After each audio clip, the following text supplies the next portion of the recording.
protesting with signs outside of the police precinct because seeing your people murdered constantly becomes a major threat. But protesting with assault rifles at the government capitol because you're tired of wearing a goddamn mask and staying at home is not. When did a citizen's arrest turn into a modern day lynching? I ask all of these questions, but I get no answers. They don't hear me because I'm not the right color. I'm just a tad too melanated, and my side of town is deemed unsafe after dark. I can't even run around my own fucking neighborhood without fitting the damn description. Ahmaud Arbery, February 23rd, 2020. I can't even be in my own house without being murdered and my boyfriend being arrested for defending me. Oh, and even worse, the motherfuckers that murdered me get charged for the bullets that didn't hit me. Breonna Taylor, March 13th, 2020.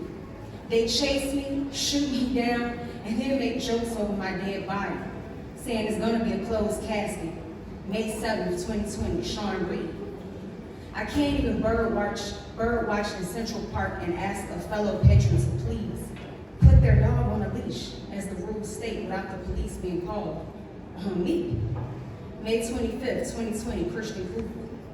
I'm being apprehended for forgery, and suddenly that becomes a death sentence. George Floyd, May 25th, 2020. Crazy part is, these are all new cases of injustice and brutality to Black people, but it is not new to our history. Just another name on a tombstone or on a police transcript, or at least that's what they say. Constantly treating my people like animals in a goddamn cage. You see, we were born in prison, but we're not the fucking prisoner. We're breaking the chains that brought our ancestors here on ships to be slaves because we're tired. Tired of being told we need to get over the 400 plus years of slavery and being told we're free, but the freedom is not exactly the true definition of liberty. You see, it's conditional. The relationship Black people have with America is similar to that of a domestically violent marriage with a drunk and less history. They give you a few liberties, but beat you if you actually try to take them. Then turn around and tell you it's your fault for the maltreatment. Because of this, Blacks learn survival, but never actually learn how to live. Then you wonder why half of the Black community is mentally ill. We're all pushing through PTSD, growing up around constant battles and a never-ending war of brutality. You see, every other day, there's a new hashtag, a few protests, a pro athlete taking a knee, and somehow, all of this is considered a threat to a country that is supposed to be relatively free. With freedom of speech, but it's the type of freedom where they cut your tongue out and then ask you to speak.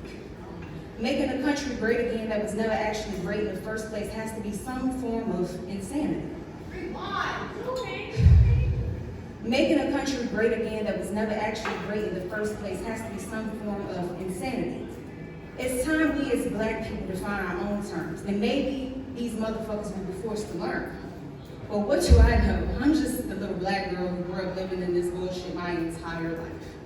Maybe it's just my anxiety getting in the way. At least that's what the hell the shrink says. I guess I have to get a semi-automatic for my house and hope nobody is ever bold enough to turn my son into the next hashtag simply because he has a Black mom and a Black dad. Being Black is beautiful, but it's a tumultuous journey with constant trauma porn, cries of Black hope, and sometimes unwarranted funerals at the end of it all. But for my ancestors that were picking cotton and sugarcane, I will continue to be their wildest dreams. Because see, they weren't just tired, they were fed up, but they kept going even if they knew it meant liberty through their death.